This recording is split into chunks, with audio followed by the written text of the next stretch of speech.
Pour ne rien manquer, abonnez-vous maintenant. Les vraies voix Sud Radio, 17h-20h, Philippe David, Cécile de Ménibus. Quel bonheur de vous retrouver chaque lundi après un week-end apaisant et apaisé. On en profite pour remercier tous nos boulangers, en tout cas tous ceux qui travaillent le week-end, voilà, pour nous, voilà, pour nous faire plaisir, pour prendre soin de nous, que ce soit les soignants, les commerçants, les boulangers, les charcutiers, ceux qui travaillent dans les supermarchés. Enfin voilà, la liste est longue. En tout cas, on voulait vous remercier de prendre soin de nous. Et c'est le retour de Philippe David, qui était loin, très loin. On était dans le Tarn et on était dans la Haute-Garonne et je tiens à remercier toutes celles et tous ceux qui nous ont accueillis. Mais alors fabuleusement, je ne suis pas monté sur la balance après notamment la fabuleuse dégustation de charcuterie de la Cône. Je n'ai pas fait de test de cholestérol, j'aurais peur de boucher la seringue. Mais c'était, et alors évidemment à Nayoux, on a été très bien accueillis au restaurant Le Club 15 de Fabien Pelouse du village des Marques. Merci à toutes et à tous pour votre accueil et merci à celles et ceux, je pense à un couple qui est venu à Nayoux me dire vous avez abandonné Cécile de Ménibus parce que vous n'étiez pas là. Absolument. Je les salue, je les embrasse et tous les autres qui sont venus et je dois vous dire que ça fait très plaisir parce que Sud Radio est très écouté et très apprécié. Voilà. Et puis en plus, Cécile a survécu. Ouais. C'est vrai qu'il y a un micro. Promis de nous ramener de la charcuterie, il a tout gardé pour Alors lui. non, parce que c'est tellement, il y en avait tellement que ça arrive par colis, même une rosette de 3 kg 442. Ça savez fait quoi la deuxième fois que vous en parlez, Philippe. D'accord, on peut la partager en 5. Elle arrive quand, c'est ça. Écoutez, excusez-moi, vous ferez vos courses ce soir quand vous serez rentré chez vous.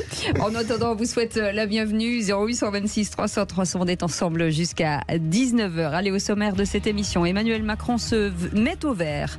Il présentait cet après-midi les grands axes de sa planification écologique. La France devrait sortir du charbon en 2027.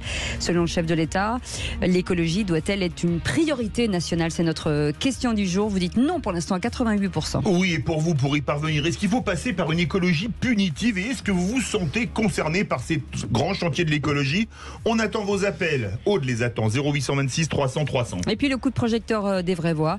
Jean-Luc Mélenchon dénonce la vieille gauche qui a refusé tout accord. 0 élu LFI hier aux élections sénatoriales. Le PS et les communistes et les écologistes se sont donc entendus sans les insoumis. Mais est-ce l'échec de la stratégie de Jean-Luc Mélenchon? Oui, d'ailleurs, est-ce que la NUPES est en état de mort cérébrale, comme l'a dit dans le studio de Sud Radio la semaine dernière Aurélien Taché, député NUPES, ou est-ce que les autres partis de gauche sont responsables de l'échec de LFI, comme le dit Mathilde Panot? On vous attend encore et toujours au 0826 300 300. Et on vous souhaite la bienvenue, les vraies voix, avec Philippe David et nos éditorialistes du jour, jusqu'à 19h. Les vraies voix Sud Radio. Et ils sont là, beaux et fringants, habillés comme des dieux. Des dieux du stade. Oui, des dieux, oui, bon, n'exagérons pas non plus. Vous voulez une expression que connaissent ceux qui ont fait la conscription? Absolument. Ils sont beaux comme des camions militaires. Ah, c'est beau. Philippe Bilger est avec nous, président de l'Institut de la Parole. On est passé de la carrure d'un rugbyman à celle d'un camion militaire. Comment ça va, mon Philippe? En pleine forme. Voilà. J'ai passé un excellent week-end puisque vous m'interrogez et c'était formidable à Lyon. À Lyon, d'accord. Vous avez Aussi terre passé de donc. gastronomie. J'ai bien mangé. Et donc vous avez passé un excellent week-end sans nous, visiblement. Voilà. Et j'ai vu un Mais c'est grand bien de le match dire. samedi soir. Ah bah voilà, un grand match. François de Rugy est avec nous, consultant, ancien ministre et ancien président de l'Assemblée nationale. Comment ça va, François? Très bien. C'est le big retour dans Alors les moi vraies je voix. réponds, je fais partie des 12% qui répondent quand même que l'écologie devrait être une grande cause nationale. Bah c'est oui, quand même pas bah normal oui, qu'il y ait 88% qui disent non, allez, réveillez-vous. Allez, aux extérieurs, de Sud Radio. Je ne savais pas que vous étiez là. Et Si vous aimez la gastronomie comme Philippe David, vous aimez l'écologie aussi. Ça va de pair.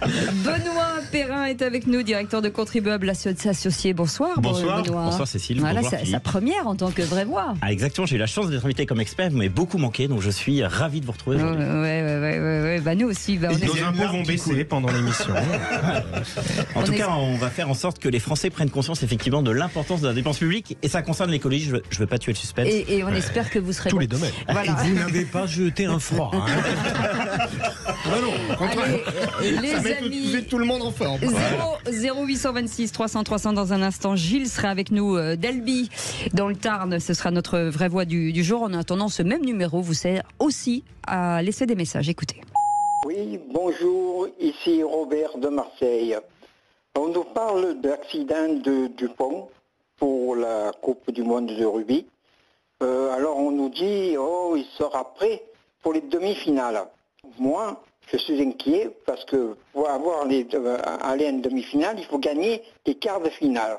Et les quarts de finale sans Dupont, moi, je les vois pas. C'est tout. Je pense que si on tombe contre l'Irlande ou contre les Springboks, sans Dupont, ce ne sera pas réalisable. Voilà, merci à tous. À bientôt. Oui, merci beaucoup. Merci Robert. Robert, de Marseille. Il a raison. Dupont est capital, mais depuis 2 jours, j'ai un peu d'espoir tout de même pour l'écart. Ces sportifs font une résistance extraordinaire et beaucoup de gens disent on a déjà connu ça et ils s'en sont sortis rapidement. Ouais. Non, mais c'est effectivement pour le commun des mortels, on entend fracture, on se dit mais alors il y en a pour des mois pour effectivement rejouer. Pour se remettre, ou en tout cas remettre à faire du sport. Et là, manifestement, il est prêt pour les quarts de finale, puisqu'il n'y a que l'Italie, a priori, information journée cet après-midi, et a priori, il jouera. Enfin, c'est extraordinaire. Je ne savais pas qu'il y avait des rugbyman autour de la table. François Drugy, un petit mot avant que... Moi, je suis d'abord étonné qu'on ait un auditeur marseillais qui nous parle de rugby. Ouais, déjà, c'est bien. Il aurait pu nous parler de l'Olympique de Marseille, même si, évidemment, hier, ça a été un peu dur. Et en tout cas, moi, j'avoue que je ne me prends pas pour un des 60 millions de sélectionneurs ou de médecins. Et donc, je n'ai pas un avis ferme et définitif sur le sort d'Antoine Dupont. Mais on lui souhaite évidemment de se rétablir, de pouvoir jouer, mais surtout, je pense que la France a toutes les chances d'être championne du monde. On verra. 0826 300 300 avec Gilles qui nous appelle d'Albi. Bonsoir Gilles. Oui, bonsoir Gilles. à toute l'équipe. Comment ça va Gilles? Très bien, j'attends tous les soirs 17h pour vous écouter. Vous êtes mignon. C'est vous donc. Bravo. Et vous restez jusqu'à la fin?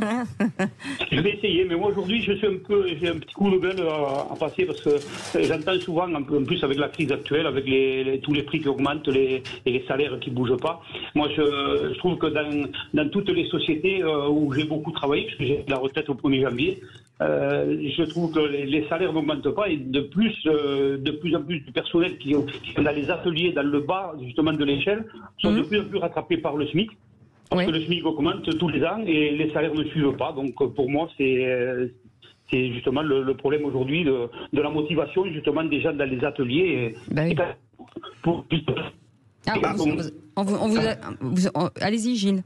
Allô, est-ce que vous m'entendez? Oui, on vous entend. On va faire réagir les vraies voix parce qu'on a très peu de temps. Philippe Bilger, en 2007, François Bayrou parlait de la smicardisation de la France. Est-ce que c'est pas ce que nous explique Gilles? C'est la France qui travaille, ou qui a travaillé, qui a vu comment ça se passait. Est-ce que c'est pas la stricte réalité? Mais il est arrivé à François Bayrou de dire des choses justes.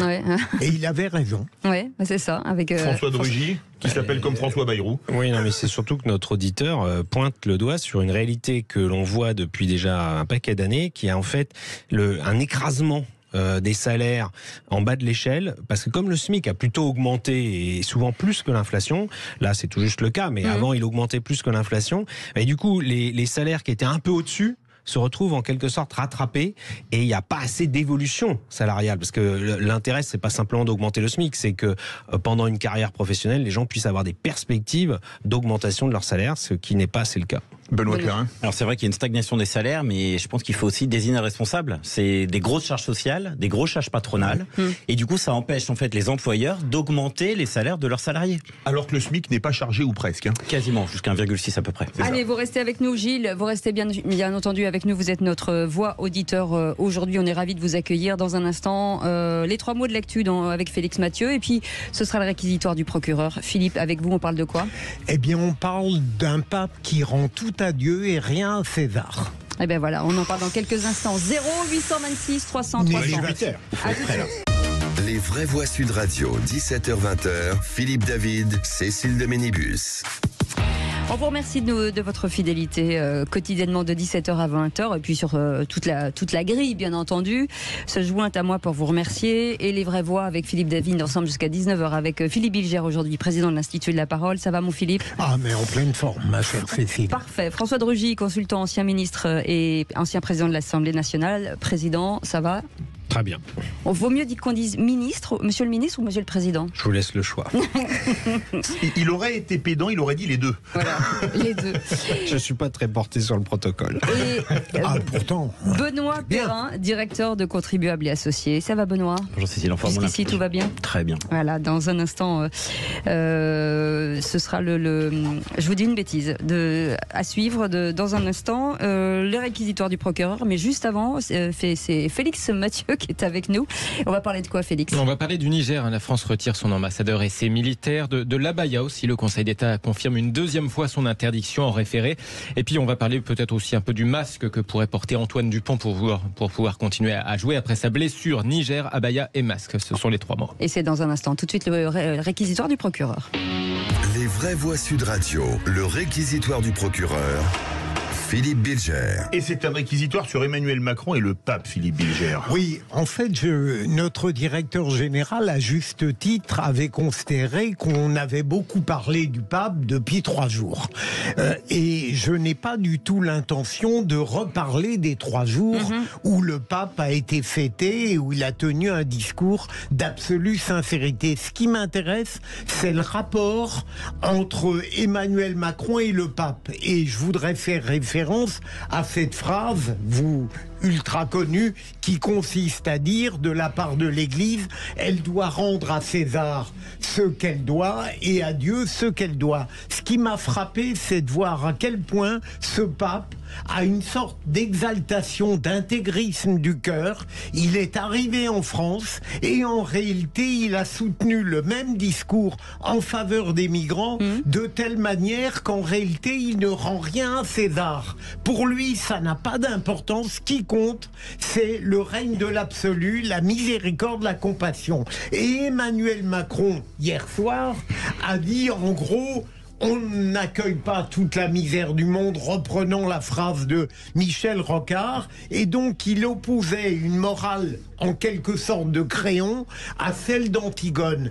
Le contraste entre ces deux visions de la vie, l'absolu et le relatif, m'a paru très passionnant, et c'est pour ça que je me permets de solliciter nos auditeurs à travers nos chroniqueurs et nos 2 excellents animateurs. François de Rugy, entre Créon et Antigone, ça va le haut. Voilà, j'allais dire, il faut vraiment là qu'on poursuive. Et François, on avait entendu parler. Non, mais on peut dire en gros entre celui qui gouverne et qui est confronté à la réalité et celui qui a des idéaux et qui veut être gouverné uniquement par l'idéal, la foi, pour ce qui est d'un pape. Bon.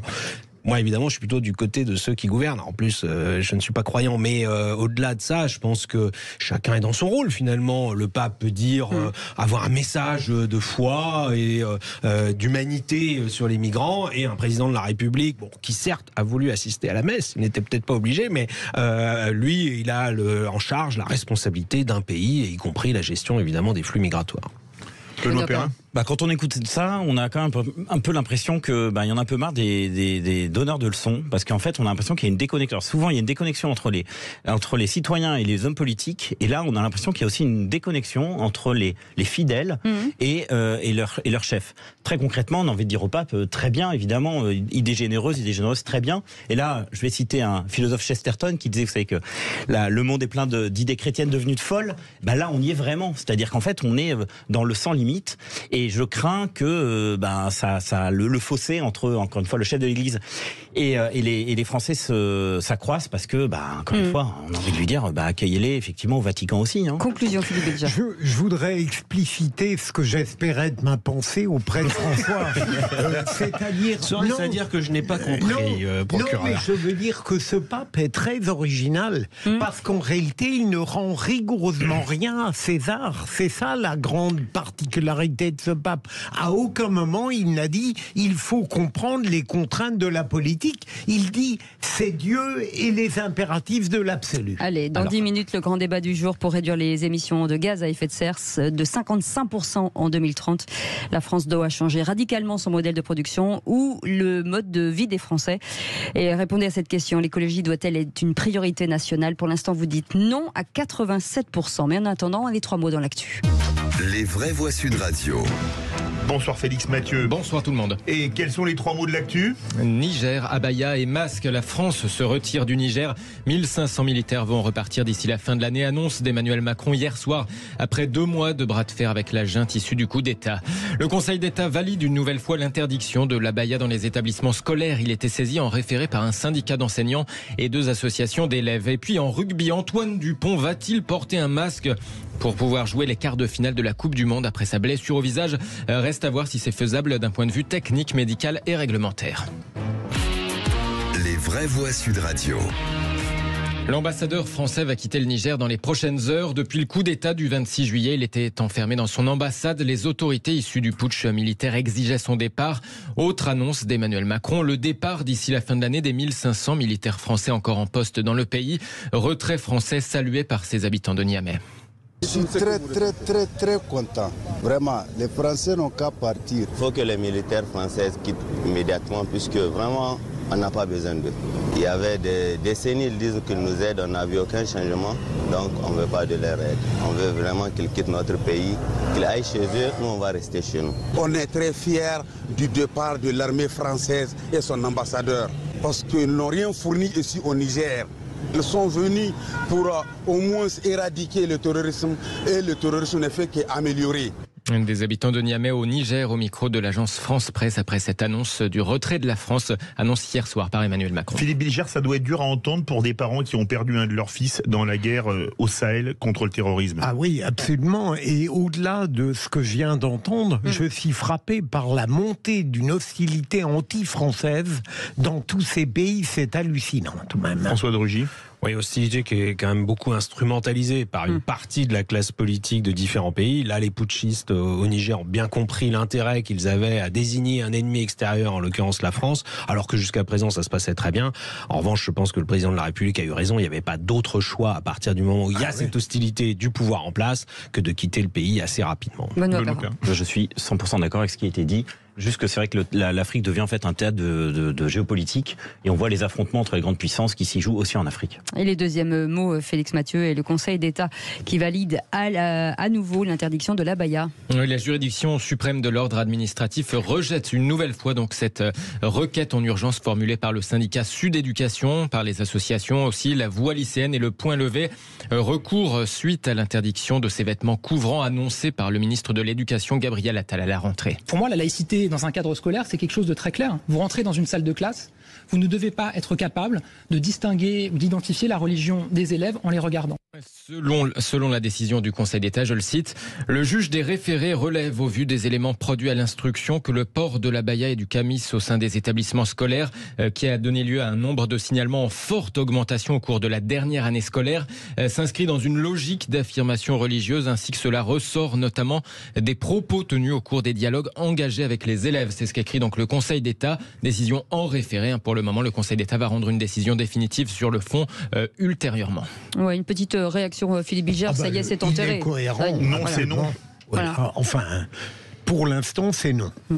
D'accord, François de Rugy. Oui, ceux qui avaient cru pouvoir dire c'est un abus de pouvoir en sont pour leurs frais. Le Conseil d'État a rappelé que c'était l'application de la loi de 2004 sur l'interdiction des signes ostentatoires. Effectivement, et puis on peut même noter l'arrivée quand même en fanfare de Attal.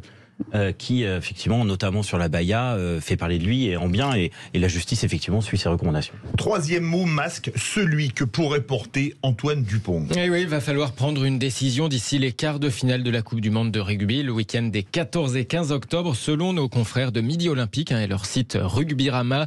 Le capitaine du 15 de France va rencontrer un spécialiste dans les prochaines heures pour étudier la possibilité de porter un masque de protection moulé sur son visage, un masque censé lui permettre de jouer malgré sa fracture de l'os maxillozygomatique. C'était lors du France-Namibie.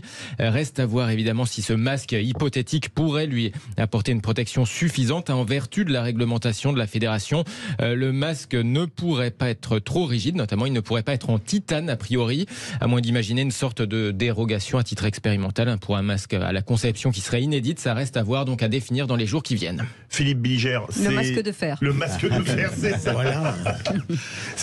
C'est quand même extraordinaire parce que lui, on va lui faire un masque sur mesure. Alors, a priori, si c'est un masque souple, non rigide, ça devrait être jouable.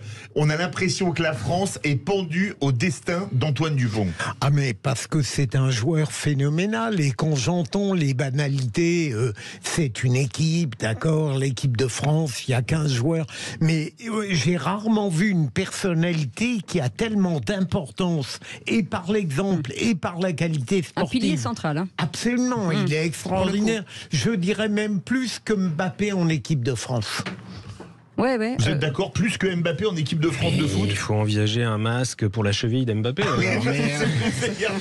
Benoît Perrin. En tout cas, pour les footeux, c'est un peu comme si l'équipe de France jouait à l'époque comme Zidane. C'est vrai qu'on se sent plus faible, à la fois sur le niveau, et en même temps, j'imagine que sont des telles personnalités qu'ils entraînent tout un vestiaire. Et Zidane était doué pour les coups de tête. Rappelez-vous. Je voudrais remonter le moral à tout le monde. Samedi, depuis Nayoux, on avait Fabien Pelouse qui disait rappelle-toi, en 99, quand on met 43 points au Black, on avait beaucoup plus d'absents qu'on a cette année. Donc, l'espoir fait vivre et on va battre les Sudaf si on les joue en quart de finale. C'est moi qui vous le dis. Vous restez avec nous dans quelques instants. Le grand débat du jour après la pause. Emmanuel Macron qui présentait cet après-midi les grands axes de sa planification écologique avec cette question que l'on vous pose sur notre compte Twitter.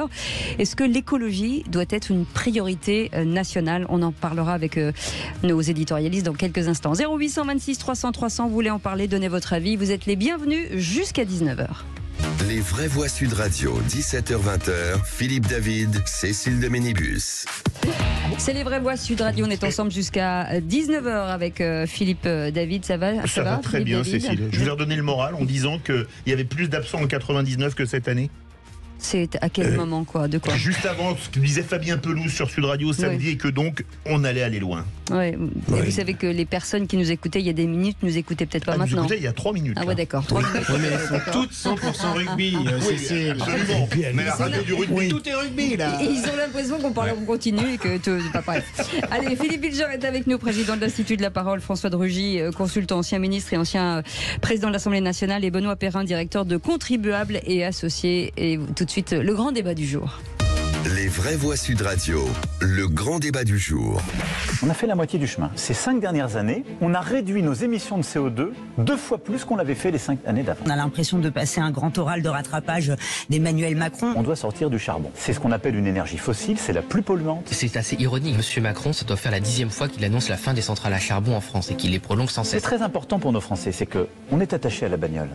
Et moi je l'adore. Il faut continuer ce qu'on appelle l'électrification de nos véhicules. Il y a 0 mot quasiment sur la biodiversité. On est en pleine 6e extinction de masse du vivant. On va investir l'année prochaine 40 milliards d'euros sur cette transition. Et en effet, on va toucher tous les secteurs. À l'heure actuelle, les promesses, elles existent depuis des années et en fait, c'est tout l'inverse.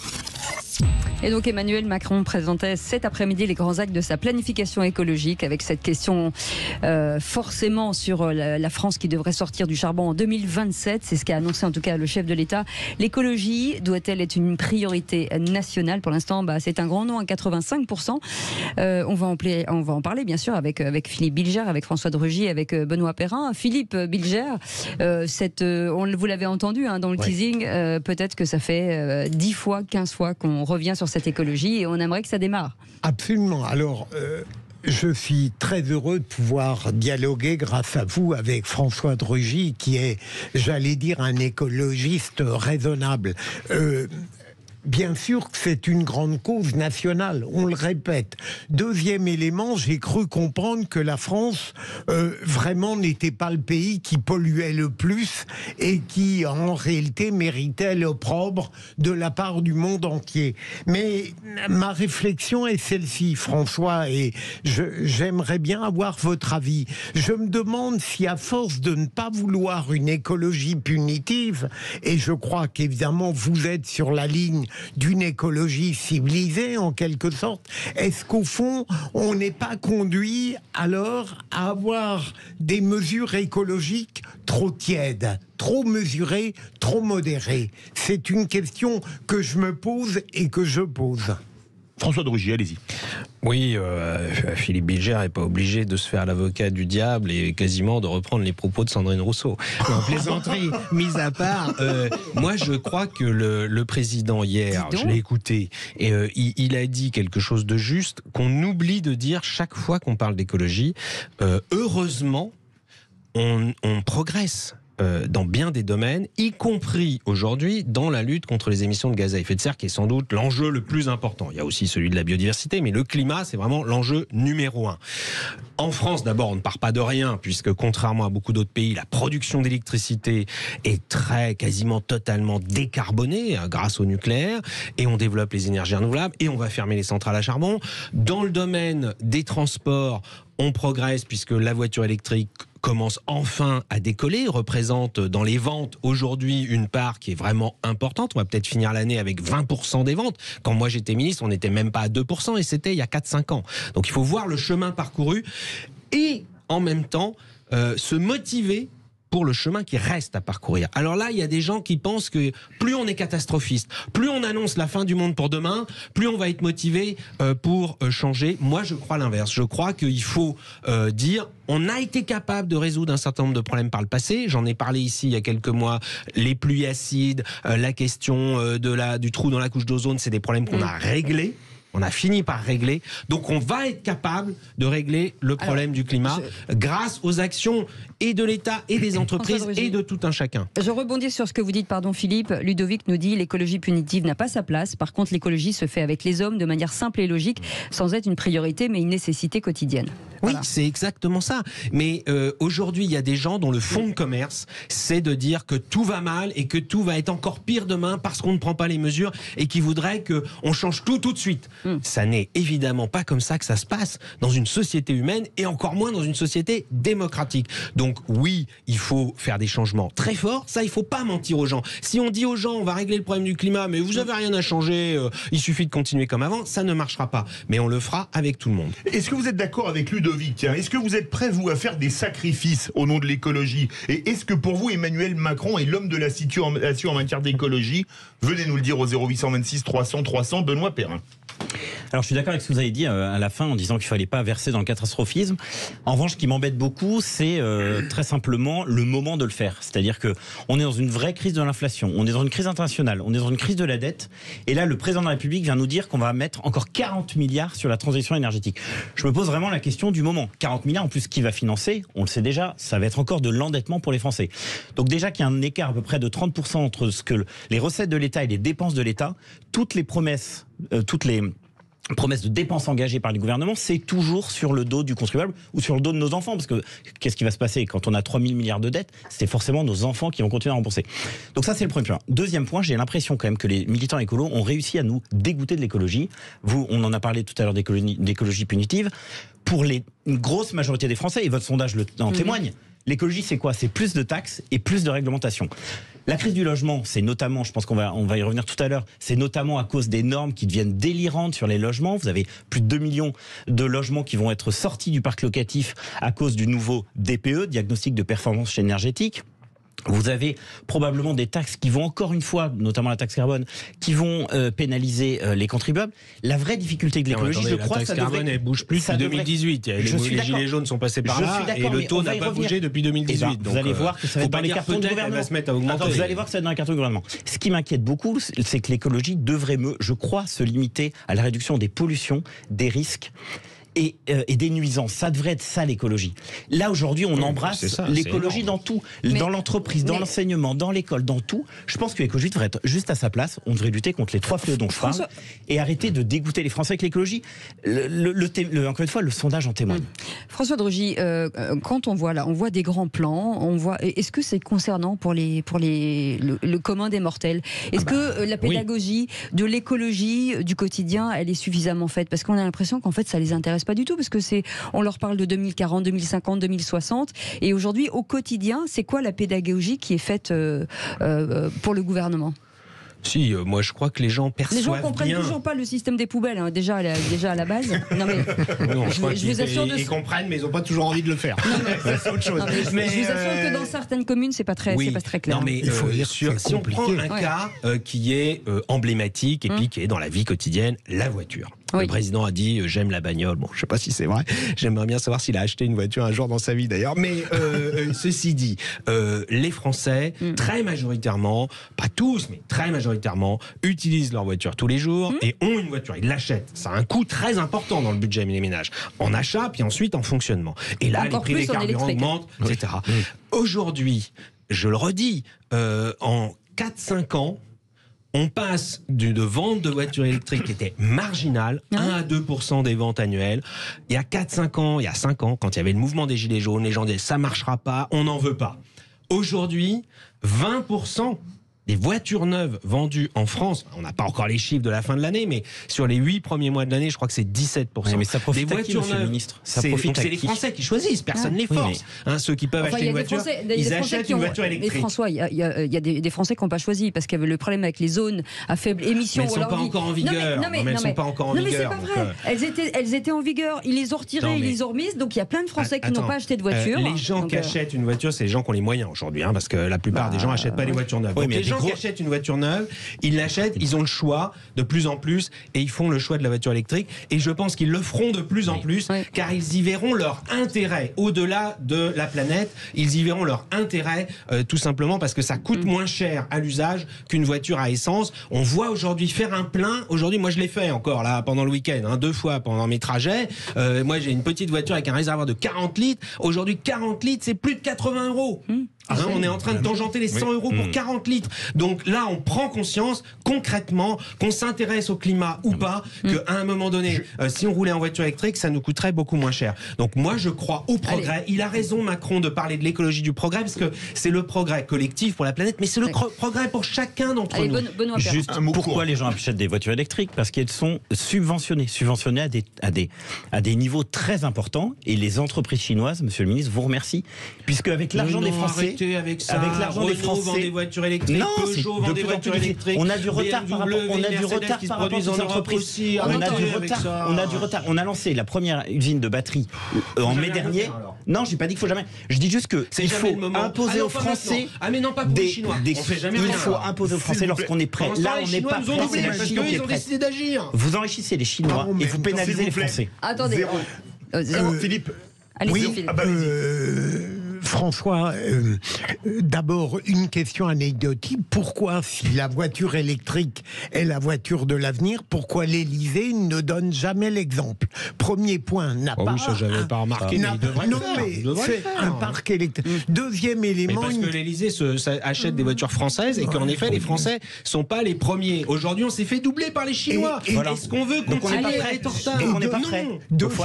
Deuxième question plus sérieuse, je la pose de manière générale parce que mon ignorance a besoin de ça.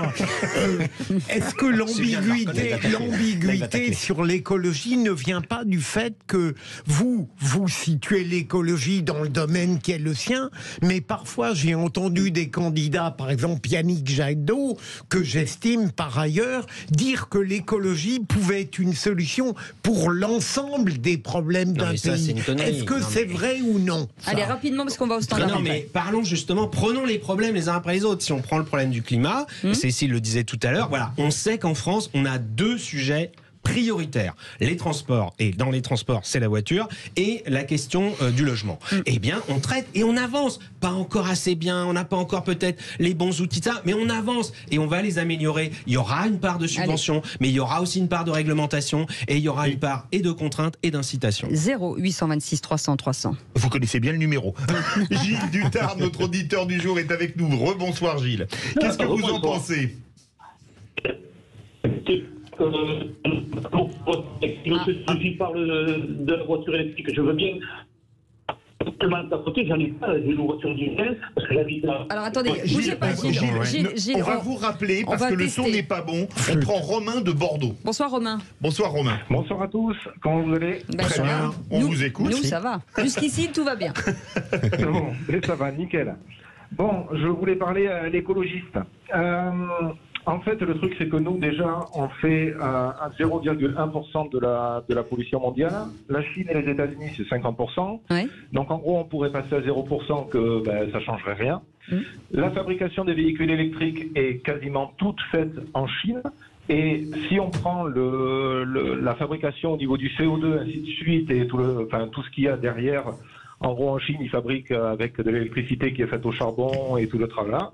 En gros, par rapport à une voiture essence, la production carbone, elle est multipliée par 2. Non, c'est faux. Ça. Ensuite, pour les pleins électriques... Ça, c'est faux. Déjà, vous savez que c'est faux. Il suffit d'aller regarder les études sur le cycle de vie de la voiture. Parce que l'essence... les pleins électriques, c'est plus cher parce que l'électricité, que l'essence, l'électricité a augmenté. Et les batteries, elles sont fabriquées avec des terres rares qui sont à 90% en Chine. Donc, en gros, on va avoir une dépendance. Et les gouvernants, ce sont des court-termistes Parce que en gros, le nucléaire, nous qu'on a, on avait un projet magnifique qui s'appelait Astrid, où on avait 30 ans d'avance sur tout le monde. Et là, en gros, ça a été vendu aux États-Unis qui sont en train de le développer. On avait 2000 ans de nucléaire avec les déchets. Romain, bougez pas. Mais l'écologie, il faut qu'ils arrêtent. Ils racontent de la merde. Non, attendez. Romain, réponse de François de Rugy qui va vous répondre. Restez là, Romain. Le sujet, là, je ne sais plus par quel bout prendre le sujet, tellement ça part dans tous les sens. D'abord, par le dernier, en tout cas. Non, mais dire, la France, c'est 0,1% des émissions de CO2, bon, ça ne doit pas tout à fait être ça, mais ne pinaillons pas, alors on ne fait rien. Eh bien, moi, je dis l'inverse. Je dis, nous, la France, on est un grand pays. Industrialisé, riche, on a de la technologie, eh bien on doit être à la pointe. Et on y arrive, et on entraîne en partie le reste du monde. Moi, quand j'ai été ministre, quand j'étais président de l'Assemblée nationale, je rencontrais des chefs d'État, des gouvernements, de ministres de tous les pays du monde. Ils regardent la France. Par ailleurs, il y a des négociations internationales avec des traités internationaux qui, petit à petit, permettent de progresser. Et donc, c'est pas en se disant on va se mettre à la remorque de la Chine qu'on va progresser. D'ailleurs, au passage, sur la voiture électrique, la Chine, qui n'est pas un pays démocratique, a fait ce que Philippe Bilger voulait tout à l'heure, c'est-à-dire a fait de la contrainte très forte sur ses industriels. Résultat des courses, la Chine, en effet, est devenue le leader mondial de la voiture électrique. Fou, et donc, moi, je dis à cet auditeur, si vous n'y souscrivez pas, ne le faites pas, c'est pas grave. D'autres le feront, mais vous allez voir un jour, parlez-en avec votre voisin qui a acheté une voiture électrique, au hasard une Renault fabriquée en France. Les Renault, je suis pas là pour faire de la pub, mais Renault produit des voitures électriques déjà depuis longtemps, sort des nouveaux modèles, ils sont tous fabriqués en France. Par ailleurs, le lithium, les terres rares, un sujet, le lithium. Le lithium, aujourd'hui, on en trouve, parce qu'on en cherche partout dans le monde. Énorme gisement en Norvège. Le lithium n'est absolument pas produit en Chine, c'est complètement faux. Les batteries sont produites en Chine, on est en train d'en produire en France, on est en train de lancer 4 usines dans le nord de la France, terre industrielle, pour produire des batteries pour l'industrie automobile européenne. On apportera les terres rares. Une petite camomille pour François de Rugy, restez avec nous. De l'eau suffira très bien. Restez là. Gilles, et on récupère Gilles d'Albi. Gilles, vous nous entendez? Oui, voilà. Parfait. Ça va mieux là, je pense. Allez-y. Donc, voilà, moi j'entendais parler de voitures électriques, c'est pareil, j'habite à 15 km d'Albi, à la campagne, et vous voyez, le téléphone passe pas, ça fait 15 ans qu'on me parle de la DSL, de la fibre, la voiture électrique aujourd'hui, moi j'ai pas de borne à moins de 15 km de chez moi, et en plus, je me documente un peu, j'essaie de suivre le progrès, de savoir ce qui se fait, et je lis à pas mal d'endroits que pour construire une voiture électrique, elle pollue déjà plus à la construction qu'avant d'avoir roulé. Et c'est faux, ça, c'est vrai. Non, c'est faux. C'est vrai ça. Ah mais c'est vrai, mais attendez, parce que les batteries, ça pollue, parce qu'après on ne les recycle pas, alors qu'un moteur thermique c'est que de la fonderie. Les amis, non, ça n'est pas. Vous osez contester un ancien ministre? Non, mais c'est pas ma parole. C'est les amis, c'est pas une émission automobile. On va.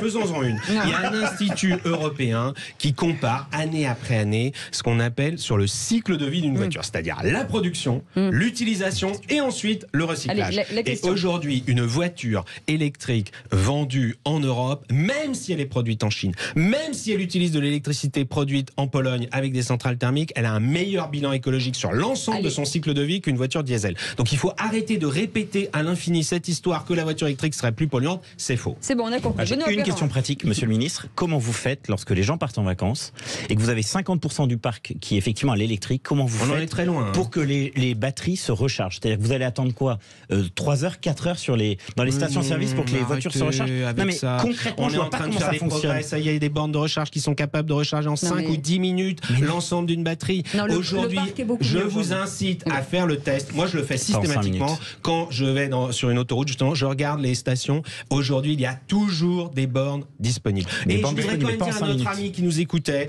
et qui nous a fait le plaisir de nous appeler du Tarn, vous pouvez recharger votre voiture électrique si vous en avez une demain chez vous. Vous n'avez pas besoin, vous avez de l'électricité chez vous, vous n'avez pas besoin d'aller à une borne de recharge. Donc de grâce, arrêtons cette idée que la voiture électrique est faite pour les urbains, c'est l'inverse. Mais elle n'est pas faite pour les urbains. Moi je le dis clairement et nettement, elle n'est pas faite pour faire 5 km en ville, ça c'est débile. En revanche, quelqu'un qui fait 50 km à la campagne le matin pour aller bosser, 50 km le soir pour revenir, il peut trouver des voitures électriques à bon marché qui répondront à son besoin et il fera des économies par rapport à une voiture diesel. François de Rugy, une question pour une réponse. Ah bon, j'ai le droit d'être passionné par ce sujet. Il il est convaincant, hein, mine de rien. On n'a plus le temps, voilà. Je lui poserai en off. Censure. Vous avez vu la censure que je subis quand même. Non, mais il fait une conférence, donc il faut lui couper le micro. Allez, merci. Heureusement, le temps existe pour le censurer. Romain, merci beaucoup en tout cas de nous avoir appelés. Gilles, vous restez avec nous dans un instant, le quiz de l'actu. On va se détendre un petit peu. Hein. On aurait pu vous faire réécouter ce qui se passait dans le quiz de l'actu, mais on vous le fera écouter demain avec de nouvelles questions qui arrivent dans un instant. On va se détendre, on va jouer et on espère que Gilles va gagner. À tout de suite. Les vraies voix Sud Radio, 17h-20h, Philippe David, Cécile de Ménibus. Vous avez demandé les vraies voix au 0826 300 300. Ne quittez pas, on vous passe les bonnes personnes. En tout cas, on espère d'avoir les bonnes personnes. François de Rugy est avec nous, consultant, ancien ministre et président de l'Assemblée nationale. Enfin, ancien président, pardon. Philippe Bilger, président de l'Institut de la parole. Il n'y a que des présidents là, dites donc. C'est quoi ce truc non, je suis Benoît juste Perrin, directeur. Directeur de contribuables de la société. Vous savez quoi, on va penser à votre... Merci. Exactement. 60 millions Allez, tout de suite. Le quiz de l'actu. Les vraies voix Sud Radio, le quiz de l'actu. Et première question, mon cher Philippe, avec Gilles qui nous appelle du Tarn, du Tarn. Oui. Gilles, vous avez bien compris que c'est vous qui répondez en premier à la question. Si c'est une mauvaise réponse, voilà. Ensuite, ce sont nos vraies voix qui décident de répondre. Allez, qui c'est qui l'a dit? À part confirmer son titre de champion du baratin, à quoi a servi l'intervention d'Emmanuel Macron ce soir? Gilles, une réponse. Non, je sais pas. Ça doit être Bompard. Non. Non.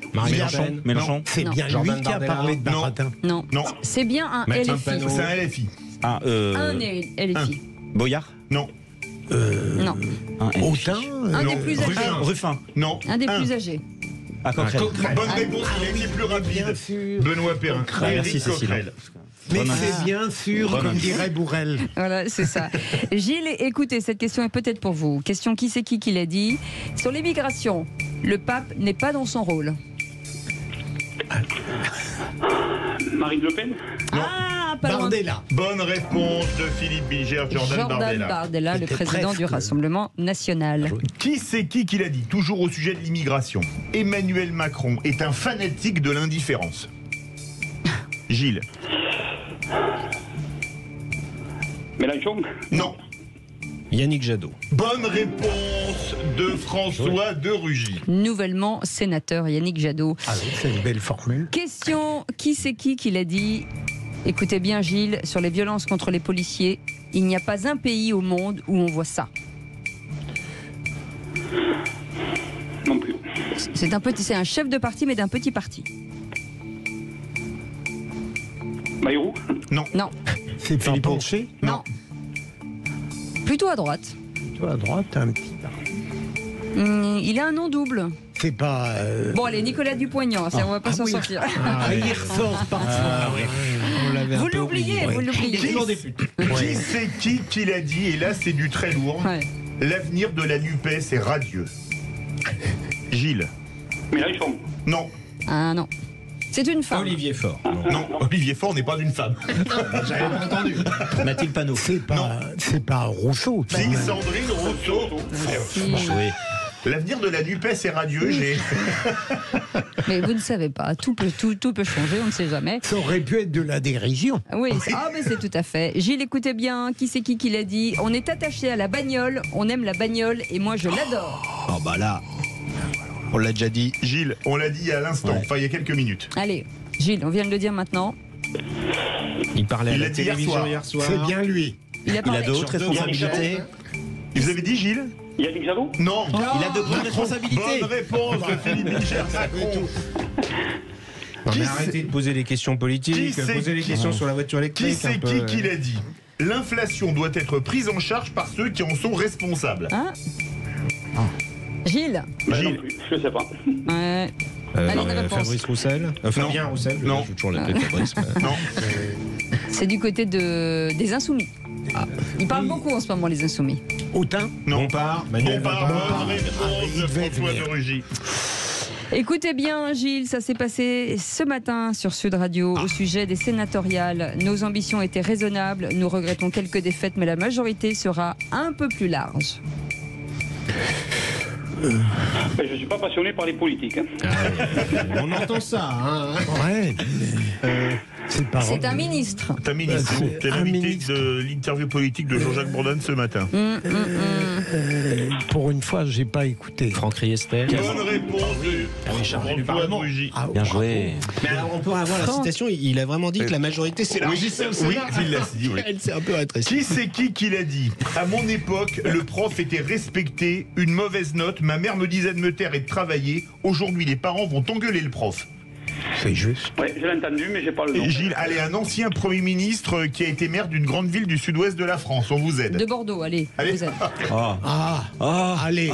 Non, c'est moi le bordelais, je peux répondre. Il s'appelle Alain. Je suis bordelais. Allez-y, Gilles. Juppé, oui, il l'a dit dans le casque. Bonne réponse. Gilles. Allez, la dernière, qui c'est qui l'a dit? Pourtant, on n'est pas aidé. Hein. Il faut donner le pouvoir aux femmes, car les hommes sont mauvais. C'est pas du tout un politique. C'est du cinéma français. Cinéma français? Ouais. Nikita, Gilles. Un grand producteur. Oui, qui a fait dû reprocher quelque chose. Gilles. Oui, je cherche. Allez. Luc Besson. Bonne réponse de Benoît Perrin. Luc Besson. Bon, qui a gagné? Eh ben, Philippe Bilger et François de Rugy 3-3, Benoît Perrin 2 et Gilles 1. Ah bah voilà, bah écoutez, quoi, Gilles, oui. On fera mieux la prochaine fois, c'est pas grave. J'ai été perturbé par la voiture électrique. Il y a eu des interférences. C'est ça. Vous savez quoi, c'est encore un coup de François de Rugy. Allez, allez, dans quelques minutes, le tour de table de l'actu. Philippe, David Bilger, on parle de quoi avec vous? Sénatorial, ombre et lumière. Benoît Perrin, on parle de quoi avec vous? Alors, on parle de Macron. Demande-t-il aux autres des efforts qu'il ne s'impose pas lui-même? Allez, François de Rugy. Alors qu'un procès s'ouvre, a-t-on vaincu le terrorisme? On en parle France dans quelques instants. Vous voulez réagir? 0826 300 300. Vous souhaite la bienvenue. Les vraies voix Sud Radio, 17h-20h, Philippe David, Cécile de Ménibus.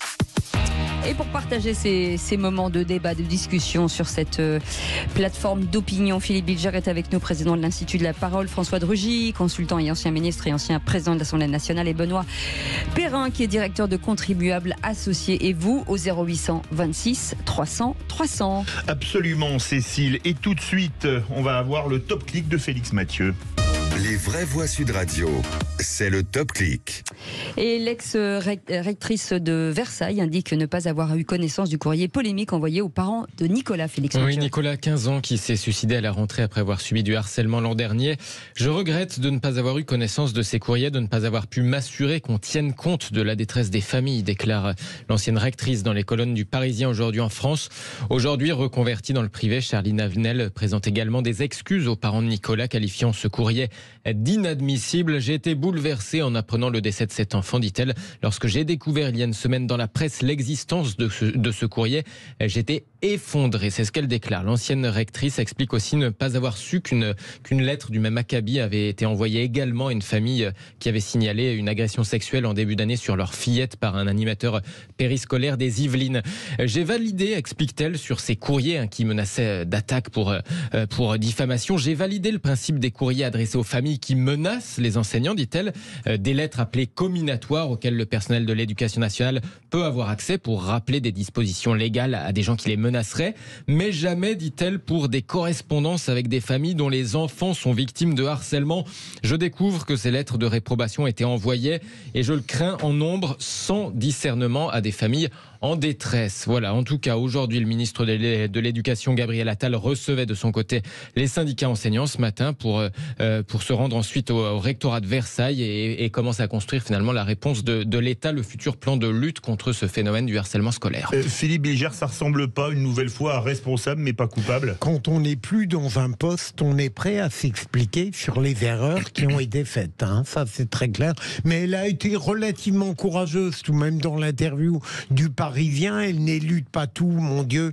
On attendait des explications, on les a eues à son avantage, bien sûr. Après, c'est vrai que pour une fois qu'un haut fonctionnaire s'excuse, déjà, c'est quand même, elle reconnaît ses erreurs.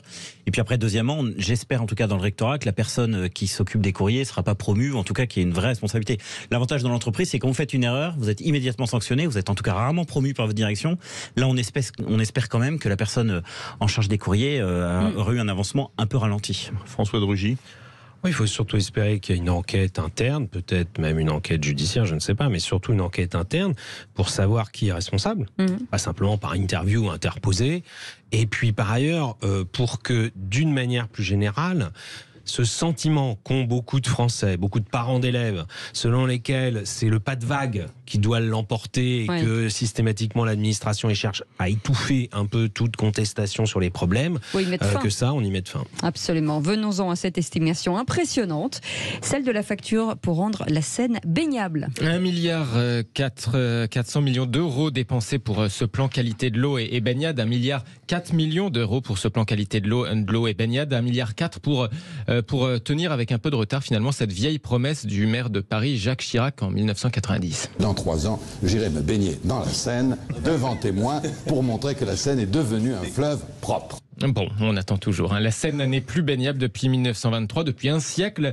Et pour tenter de la rendre assez propre d'ici les JO l'année prochaine, il faut notamment faire des raccordements pour que les eaux usées de quelques milliers de logements cessent de se déverser là où elles ne devraient pas. Tirer aussi quelques kilomètres de tuyaux vers les usines d'assainissement, raccorder les bateaux au système d'assainissement, addition partagée donc entre l'État pour moitié et les collectivités locales de la région parisienne. Oui, et on nous dit que le quoi qu'il en coûte est terminé, et je me demande personnellement s'il ne faudrait pas créer un délit d'abus de biens publics comme il y a un délit d'abus de biens sociaux dans les entreprises privées. N'est-ce pas un caprice de bobo de dépenser 1,4 milliard pour rendre la Seine baignable et y rendre possible l'épreuve de natation du triathlon des JO? Des examens récents commandés par le média Factuel montrent que le taux d'E. coli, Escherichia coli, contenu notamment, c'est pas ragoûtant, dans les matières fécales, est de 4678 pour 100 millilitres d'eau, alors qu'il ne devrait pas dépasser 900. Le mois dernier, une compétition de natation dans la Seine a dû être annulée à cause de ce taux de bactéries. Et on se demande, y compris au niveau des pouvoirs publics, si l'épreuve de natation du triathlon des JO pourra bien avoir lieu. Moi, je trouve que 1,4 milliard, ça fait cher le caprice. Et je parie que vous êtes d'accord avec moi, vous, le directeur de Contribuables Associés, Benoît Perrin. Alors, je ne peux que souscrire. Alors, il y a quand même une bonne nouvelle. C'est que, de manière posthume, Jacques Chirac a tenu une promesse électorale. C'est quand même à noter dans les annales. Deuxièmement, effectivement, ça fait beaucoup d'argent pour quelque chose qui est assez ludique. Je rappelle en tout cas pour l'endettement de la ville de Paris, c'est un budget d'à peu près 10 milliards d'euros. L'endettement, la dette était de 4 milliards au moment où Anne Hidalgo est arrivée. On frôle aujourd'hui justement les 10 milliards. Donc, elle a doublé la dette de Paris en juste à peu près 2 mandats. Et là, c'est pour la remettre en fonction, c'est-à-dire qu'on n'a pas le traitement au quotidien. Exactement. Voilà, absolument, ça c'est c'est un investissement Philippe David, énorme. Philippe Bilger. Mais je ne... Vous qui vouliez vous baigner. Oui, et vous nous aviez dit en plus dans le plus simple appareil. Voilà. Non, mais c'est pas nécessaire. Je ne voudrais pas qu'il y ait un émoi urbain. Allez, vous restez avec nous. On revient dans quelques instants. On va revenir sur le tour de table de l'actu des vraies voix. Philippe Bilger, on parle de quoi avec vous? Le Sénat, ombre et lumière. Ma chère Cécile, pour une fois, j'ai recouvré la mémoire. C'est bien, je vous félicite. C'est le plus beau jour de ma vie. François de Rugy. A-t-on vaincu le terrorisme en France?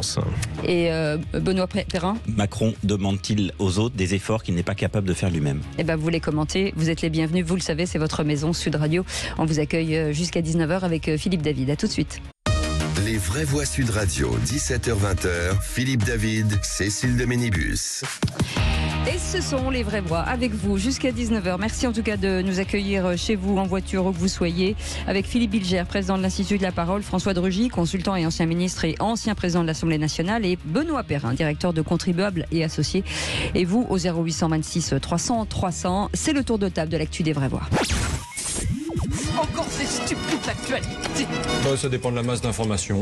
Quand il a rien à dire, il dit rien. Il n'a pas été élevé chez les porcs, excusez-nous. Le tour de table. De l'actualité. Et il a des choses à dire. Il a des choses à dire, Philippe Bilger, notamment sur les résultats des sénatoriales. Oui, alors si je me laissais aller, je dénoncerais la manière totalement erratique dont les Républicains ont géré les sénatoriales à Paris. Et je regrette profondément le fait que quelqu'un qui a toujours eu un excellent travail au Sénat, Pierre Charon, n'ait pas été réélu.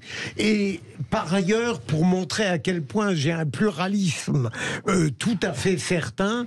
Je trouve que l'élection d'Yannick Jadot, et je le dis devant François qui le connaît bien, c'est une élection qui me fait plaisir parce que j'ai toujours eu l'impression qu'Yannick Jadot était fait pour le Sénat. À tort ou à raison, comme j'ai trouvé qu'il était relativement, me semble-t-il, modéré, lucide, pertinent par rapport à Sandrine Rousseau, par exemple, je trouve qu'il sera très bien au Sénat.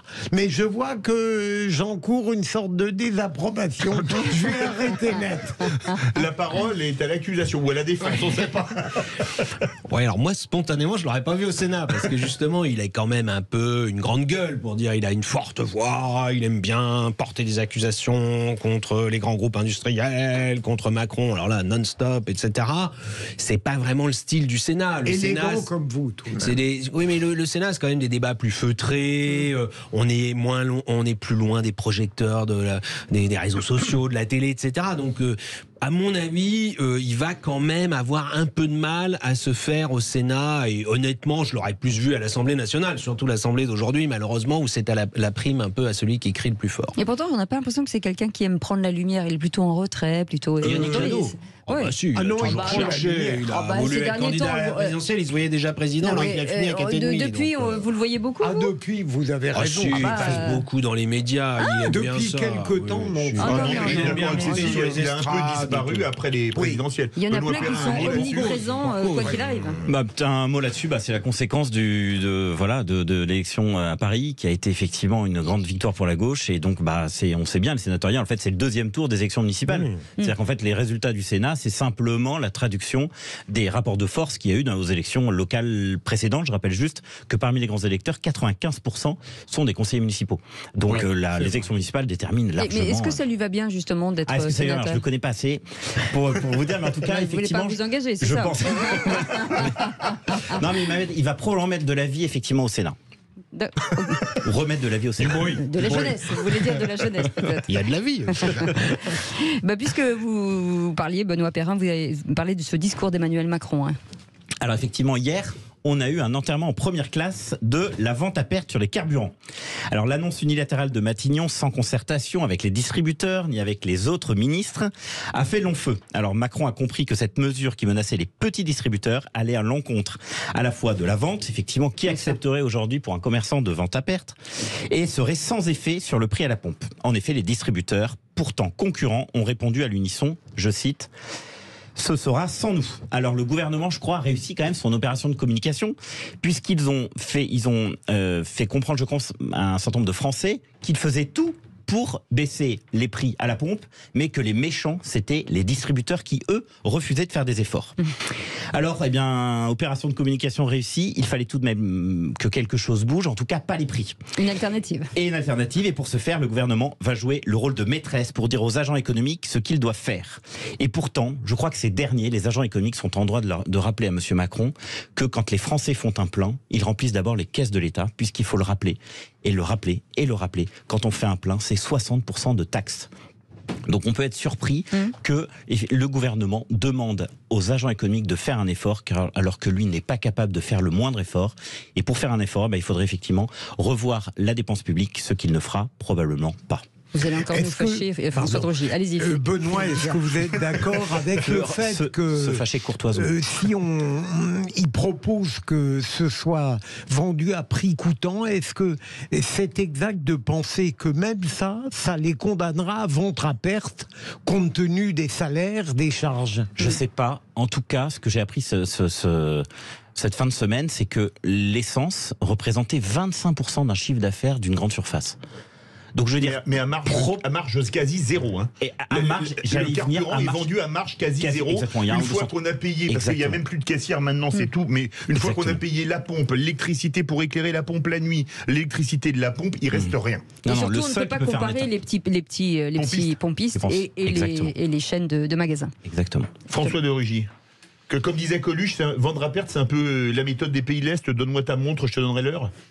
Oui, je connaissais pas cette citation de Coluche, mais très concrètement, c'est vrai que ça pouvait être séduisant de se dire ils vont se faire la guerre des prix entre eux, donc ils vont chercher à vendre moins cher que le voisin, et ils ont dit non. que ce soit les grandes surfaces, que ce soit Total. Évidemment, les petits pompistes, eux, ils risquaient de mourir, purement et simplement. Or, on essaye de défendre la présence de stations-service dans les différents territoires ruraux peu peuplés. Donc, en effet, il valait mieux dire clairement que c'était abandonné et revenir à des choses un peu plus, j'allais dire, réalistes, quoi. Voilà. Alors, c'est jamais drôle de dire faut être réaliste, mais en matière économique, en matière budgétaire, financière, il vaut mieux être réaliste. Je rebondis, mais pourquoi ne pas baisser les taxes à un moment donné? C'est ça, c'est ce que tout le monde devrait comprendre. Moi, j'avoue que quand j'étais ministre, j'avais plaidé, c'était la crise des gilets jaunes, etc. Il y avait la taxe carbone. J'avais dit, on devrait être capable de baisser temporairement une taxe sur le carburant quand les prix montent sur les marchés mondiaux du pétrole. Je vous coupe, c'était la TIPP flottante qu'il y avait à l'époque. Non, parce qu'elle ne marchait pas, la TIPP flottante. Allez. Il faudrait donner au gouvernement, il faudrait que le Parlement accepte de donner au gouvernement le pouvoir de changer une taxe par décret. Alors qu'en France, il faut passer par un vote du Parlement. Ce qui est un peu normal, parce qu'il ne faut pas non plus augmenter les taxes sans passer par un vote du Parlement. Mais donc, il aurait fallu dire...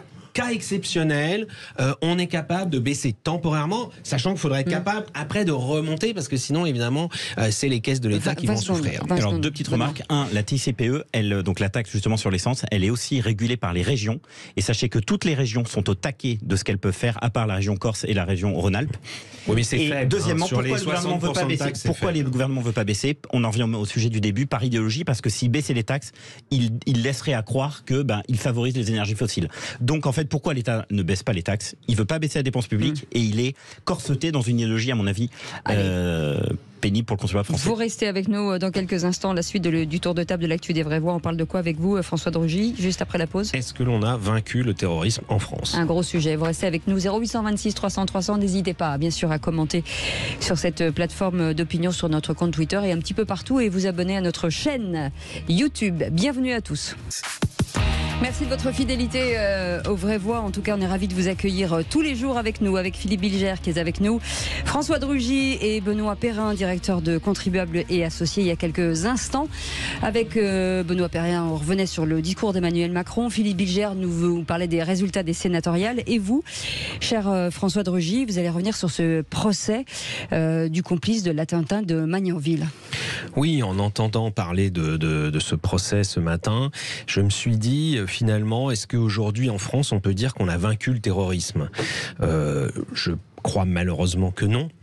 Il vaut mieux être très prudent en la matière. Il y a des choses qui ne sont pas visibles, dont on ne parle pas beaucoup, et ça vaut mieux sans doute que la police ne parle pas énormément des attentats déjoués.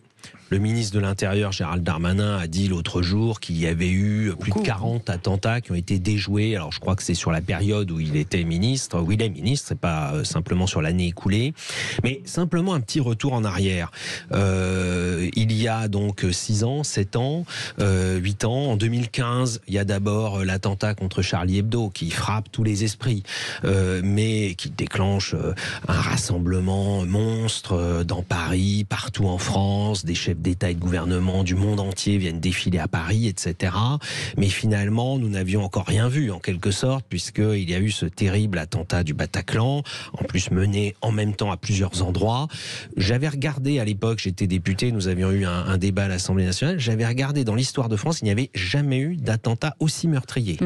Plus de 130 personnes ont été tuées en un seul soir et à Paris. Donc on était vraiment évidemment complètement abattus par ces drames, en même temps révoltés aussi, avoir envie que ça cesse. Il y avait eu donc cet attentat à Magnanville, des policiers assassinés chez eux, sous les yeux de leurs enfants. C'est vraiment un degré d'horreur qui est sans cesse dépassé. Il y a eu le 14 juillet 2016 à Nice, là aussi, attentat extrêmement meurtrier. Et on avait fini par se dire, est-ce qu'on va y arriver ? Souvenez-vous quand même aussi à l'époque, les débats qu'on a eus, dès qu'on a voulu prendre des législations pour faire face à ce problème. Et on les a prises, et heureusement, mais avec beaucoup de polémiques. On nous a dit qu'on allait mettre en place un système de surveillance généralisée, que les services de l'État allaient espionner tout le monde, qu'on allait porter atteinte à la liberté de la presse, à la liberté de manifester, etc. Heureusement, je crois que tout cela, ce n'était encore que des gens qui essayaient d'être des prophètes de malheur, alors qu'on essayait de lutter concrètement contre le terrorisme. Et on a réussi, quand même à éviter qu'il y ait de nouveaux attentats massifs comme cela. On n'est pas à l'abri que ça recommence et ça prouve qu'il faut toujours agir et faire confiance à la police et à la justice pour agir. Philippe Bilger. Bien sûr, François, vous l'avez très bien dit, le terrorisme n'est pas vaincu pour une raison simple, c'est que d'abord, malheureusement, il continuera et d'autre part, il y a une malfaisance humaine, qu'elle soit inspirée ou non par une idéologie, qui continuera à sévir. Le deuxième élément que vous évoquez est très pertinent aussi. Simplement, je crois que même si du terrorisme revient chez nous, on est allé au bout sur le plan de la défense de ce que la démocratie permet. On a à l'heure actuelle un dispositif qu'on ne pourra plus compléter, à mon avis. Benoît Perrin. Petit rappel de chiffres. Sur 1000 € de dépenses publiques, il n'y en a que 25 qui sont consacrés à la sécurité en France. Donc on passe son temps à dire qu'effectivement il y a trop de dépenses publiques, et je pense qu'il y a beaucoup de dépenses publiques sur plein de sujets, mais là, on peut se féliciter évidemment du travail du ministère de l'Intérieur, mais aussi déplorer que les moyens ne soient pas à la hauteur des enjeux que vivent au quotidien les Français. Oui, est-ce que sur cette police, forcément du renseignement, est-ce que aujourd'hui, que ce soit sur les territoires extérieurs, en DGIC ou DGSE, est-ce que finalement les choses ont évolué, parce qu'on se disait que finalement les renseignements n'étaient pas si bons que ça, François de Rugy? Oui, on a mis non seulement plus de moyens, mais on a surtout orienté aussi le renseignement, notamment vers Internet. Et là aussi, je me souviens des débats à l'époque, quand il y a eu, par exemple, les attentats, bien avant ce Charlie Hebdo à Toulouse, quand Nicolas Sarkozy était président de la République, tout de suite, on a eu des débats législatifs et certains nous ont dit « Ah, mais on ne fait pas le renseignement comme il faudrait aller regarder sur Internet ». On vote une loi là-dessus, on nous dit « Ah mais non, pas du tout, c'est pas sur Internet qu'il faut aller voir, c'est pas des logiciels, c'est pas des algorithmes, ce qu'il faut c'est des humains. » Et en réalité, il faut de tout ça. Et heureusement, moi je le redis quand même, qu'à un moment donné, au-delà des clivages politiques, des affrontements, un certain nombre de députés et de sénateurs majoritaires ont pris leurs responsabilités malgré les critiques et ont voté ces dispositions. Je ne suis pas tout à fait d'accord avec Philippe Bilger, je crois qu'il faudra prendre de nouvelles dispositions à l'avenir. Sur un arsenal ? Oui, il y aura d'autres sujets. D'abord parce que les terroristes comme les délinquants, ils ont toujours un peu un coup d'avance dans l'utilisation de la technologie. Et contrairement à ce que croient beaucoup de gens, les services de l'État ont souvent un coup de retard. Et donc, parce que la législation, d'ailleurs, les freine. Je vous rappelle qu'à une époque, on n'avait pas le droit de mettre des balises sous des voitures. C'est vrai. Et il a fallu changer la législation pour ça. Moi, je crois que le sujet de la reconnaissance faciale reste un sujet qu'on ne pourra pas balayer d'un revers de la main, qu'on ne pourra pas mettre de côté. C'est un outil qui permet d'assurer la sécurité des Français. Philippe, vous êtes pour ou contre, vous, cette reconnaissance faciale dans les grands événements? Moi, encore une fois, j'avais l'impression, mais peut-être que François a raison, qu'on était allé au bout de tout ce qu'une démocratie, même musclée, peut se permettre. Alors entendons-nous, des modalités techniques qui viendraient s'ajouter au socle de lutte, pourquoi pas, mais je veux dire, on choisit ou bien de rester dans une démocratie qui sait se défendre quand elle est combattue, ou bien alors on aspire à une autre forme de régime. De surveillance ? Voilà. Et peut-être en réalité plus efficace qu'une démocratie qui est forcément limitée par des règles. Benoît Perrin. Quand j'entends ce sujet, je pense toujours au bouquin d'Orwell en 1984, et c'est vrai que ça fait peur, ça fait très peur. Je viens de terminer le dernier ouvrage de Laurent Gounel, pareil, qui explique un peu la société, un peu de contrôle dans lesquels on est passé, notamment avec l'épisode du Covid. Et c'est vrai qu'il y a toujours, c'est un peu comme l'écologie, il y a toujours de bonnes raisons de taxer, de mettre des règles. Là, pour le terrorisme, on a l'impression que c'est toujours un peu la même idée. On se demande jusqu'où ça va s'arrêter, parce qu'en fait, il y a un moment où, comme disait parfaitement Philippe, on a l'impression qu'il y a quand même beaucoup de choses qui sont faites et on en vient à avoir peur quasiment d'être fiché pour telle ou telle raison, quoi. En tout cas, dans un instant, la suite de notre débat. Merci beaucoup pour ces sujets. Le coup de projecteur des vraies voix, on va revenir sur les sénatoriales, mais d'une façon un petit peu différente. Est-ce que finalement, le PS, les écologistes et les communistes se sont entendus sans les insoumis? Est-ce l'échec de la stratégie de Jean-Luc Mélenchon? 0826 300 300. Vous voulez partager ce débat? Vous êtes les bienvenus jusqu'à 19h. Les vraies voix Sud Radio, 17h-20h, Philippe David, Cécile de Ménibus. L'actualité décortiquée dans des débats grâce aux opinions de nos éditeurs. Il y a liste du jour. Philippe Bilger est avec nous, François de Rugy et Benoît Perrin, directeur de Contribuables Associés. Et vous, au 0826 300 300. Et tout de suite, le coup de projecteur des vraies voix.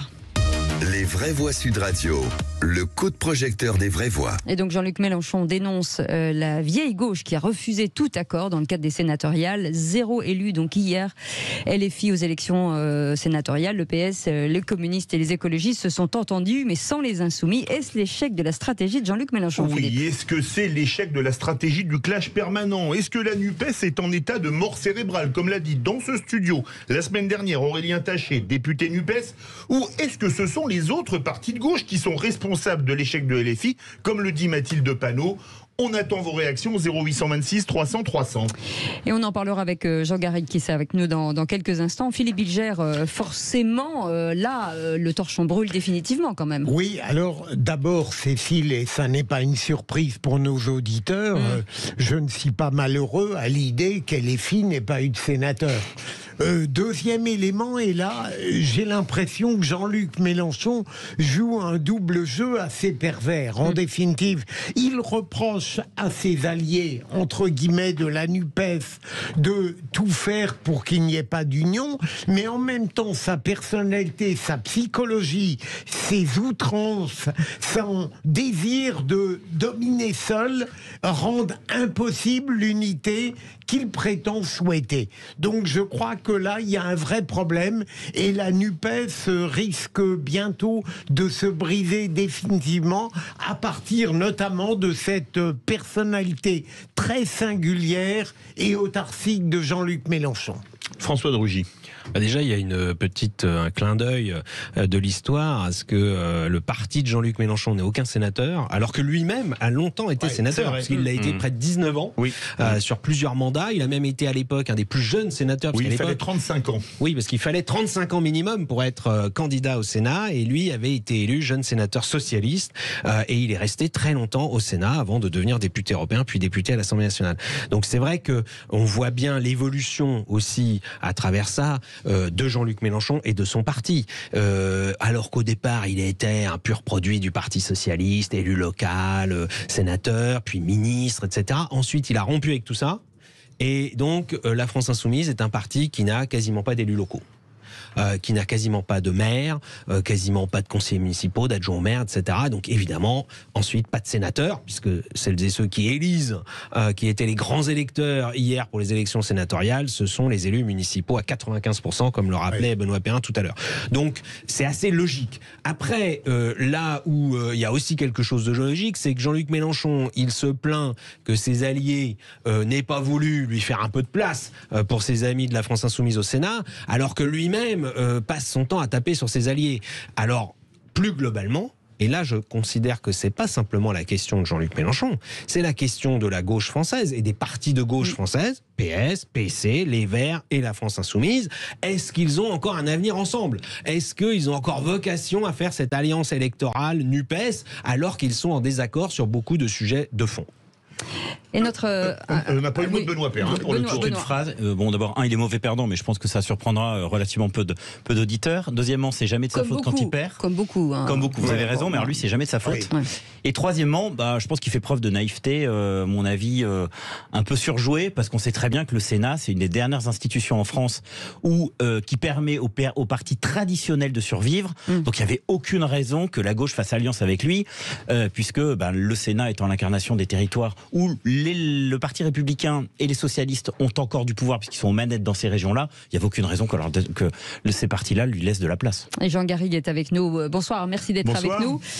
Bonsoir. Historien et président du comité d'histoire parlementaire et auteur du livre à sortir dans quelques jours, Nos jours heureux aux éditions Payot. À cette question, Jean Garrigue, est-ce que finalement, 0 candidat à LFI aux sénatoriales, est-ce que c'est l'échec de la stratégie de Jean-Luc Mélenchon ? C'est plus que ça, et d'ailleurs vos invités ont déjà tout D'abord, la personnalité hégémonique de Jean-Luc Mélenchon, ça ne marche pas. L'union de la gauche ne s'est jamais faite dans l'hégémonie, elle s'est faite dans la stratégie, dans la prise de pouvoir. C'est ce qu'avait réussi à faire François Mitterrand. Léon Blum, sous le Front populaire, c'était une autre stratégie qui avait aussi fonctionné. Mais là, ça ne fonctionne pas.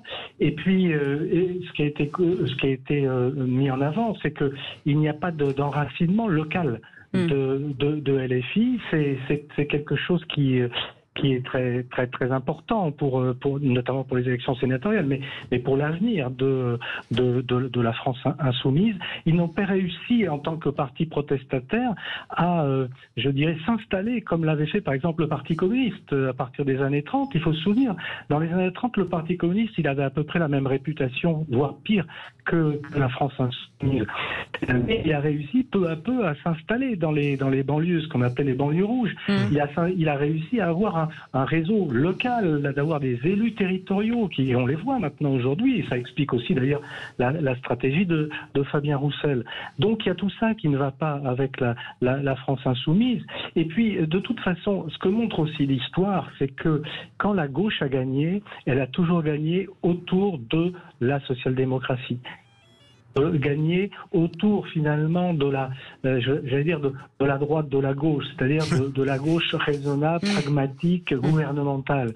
Elle ne peut pas gagner autour d'un candidat qui est en permanence dans la stratégie de conflictualité, dans la surenchère, dans la radicalité. Donc tout ça, tous ces éléments font que effectivement la stratégie de Jean-Luc Mélenchon, je veux dire ponctuellement, c'est évidemment un échec en ce moment, mais c'était de toute manière, à mon sens, échec. C'était bien pour, à un moment donné, redonner du souffle à la gauche en 2022, mais aujourd'hui, je pense qu'on voit bien les limites, si vous voulez, d'une stratégie de ce type. Mais on a l'impression que finalement, Jean-Luc Mélenchon avait manipulé tout le monde, mais finalement, on se rend compte que c'est presque le PS qui a manipulé Jean-Luc Mélenchon, parce qu'eux ressortent grandis. Si vous permettez, Cécile, vous avez eu la gentillesse de parler du livre à apparaître de Jean Garrigue, Nos jours heureux, puis je lui demandais, avant d'aborder plus rapidement le fond du propos, c'est une nostalgie, Jean, ou bien vous allez sur les pistes de Fabien Roussel? Plus sérieusement,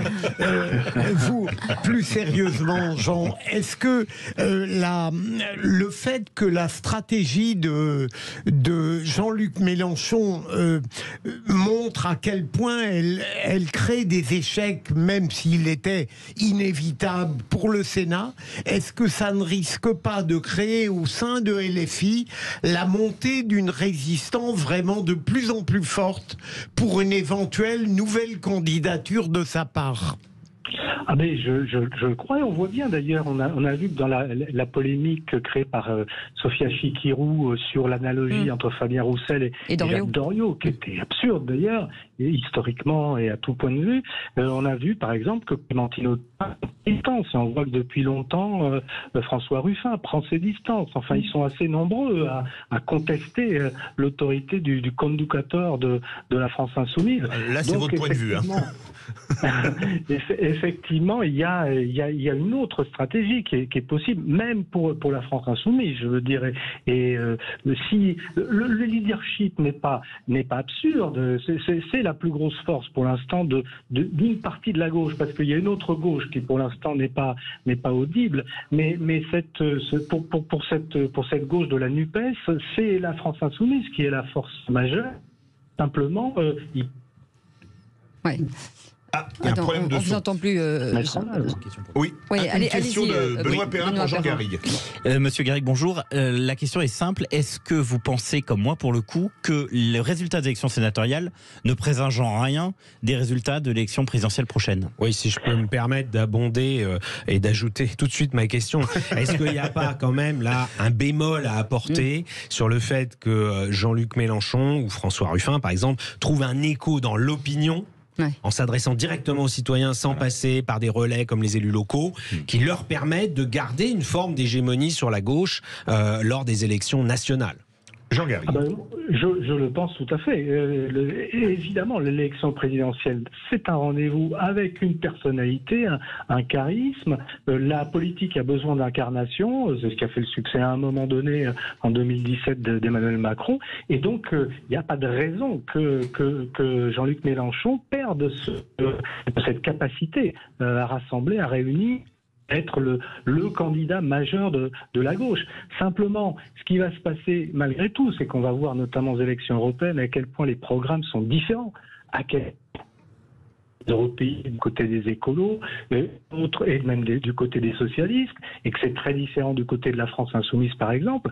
Et donc, tous ces clivages-là vont faire logiquement à nouveau une dispersion de candidatures au moment de l'élection présidentielle. Et je suis pas du tout sûr que tout ça suffise à Jean-Luc Mélenchon, voire à François Ruffin, pour être au second tour de l'élection présidentielle. Donc, évidemment, les résultats seront loin d'être aussi catastrophiques qu'ils aux élections sénatoriales. Ce sont des élections très particulières qui s'appuient sur les notables locaux. Mais en revanche, de là à arriver à soit une gauche capable d'avoir 51% des voix au deuxième tour. Je veux dire, la gauche de François Mitterrand, c'était ça. Là, j'ai quand même des doutes. Jean Garrigue, une question. Le RN a eu 3 sénateurs. Dans le Nord, le Pas-de-Calais, qui sont ses points forts, mais un en Seine-et-Marne, où il n'avait pratiquement aucun élu. C'est pour contredire ce que disait François de Rugy, qui disait que quand on a des élus locaux, on gagne. Est-ce que c'est pas la preuve qu'aujourd'hui, même, alors c'est pas du tout péjoratif dans la bouche, même dans un scrutin de notables, le RN est capable de gagner ce que n'est pas capable de faire la France insoumise? Oui, parce que le Rassemblement national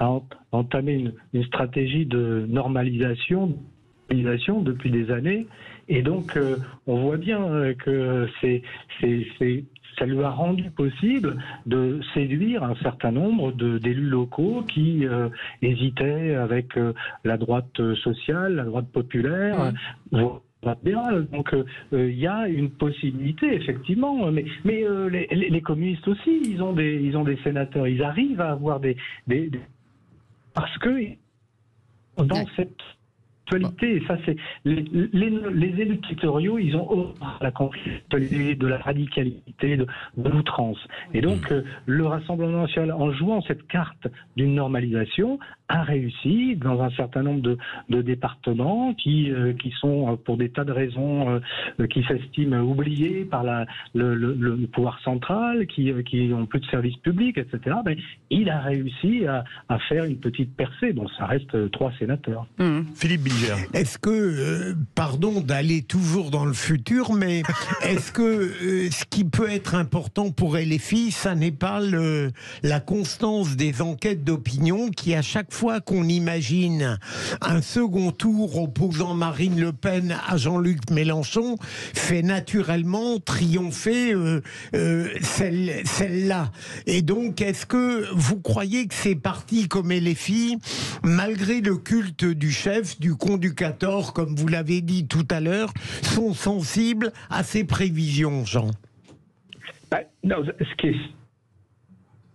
Le LFI, comme on disait à l'époque, c'est l'idiot utile du Rassemblement national. Ça me paraît une certitude. Alors, il y a beaucoup d'explications pour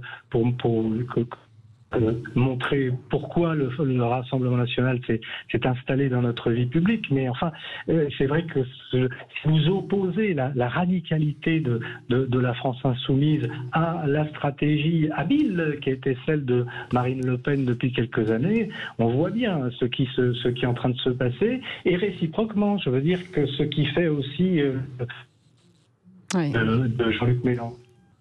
Oui, on a un petit problème de son. C'était le moment où il allait m'approuver. Jean Garrigue, vous devez entendre la question.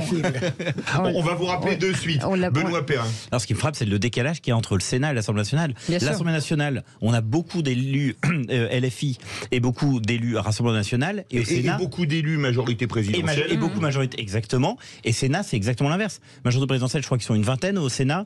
Rassemblement national, ils ont 3 élus alors qu'ils en ont 89 à l'Assemblée. LFI en a plusieurs dizaines à l'Assemblée, il y en a 0 au Sénat.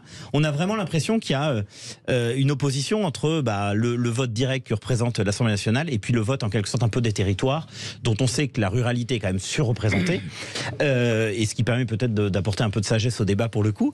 Mais c'est amusant de voir que ce bicamérisme est vraiment représentatif presque de 2 France. Ouais. Ah oui, c'est intéressant. François de Rugy, ancien président de l'Assemblée nationale d'ailleurs. Oui, et qui a toujours défendu le bicamérisme et le fait qu'il y ait 2 chambres. Ça montre d'ailleurs plutôt, je trouve, l'utilité d'avoir 2 assemblées en France. Une élue au suffrage universel direct, ou par exemple les partis populistes, on peut dire, ou ceux qui ont peu d'élus locaux sont capables d'avoir un poids, et le Sénat où c'est différent. Mais je voudrais quand même pousser ce qui était dit juste avant, à la fois par Philippe Bilger et Jean Garrigue.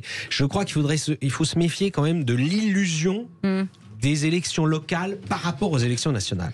Parce que aux élections locales, souvenez-vous, les dernières municipales, départementales, régionales, en gros, les partis traditionnels, le PS, les Républicains, des partis centristes locaux, les Verts aussi, ont fait de bons résultats et ont gagné beaucoup de mairies, de présidents de région, etc.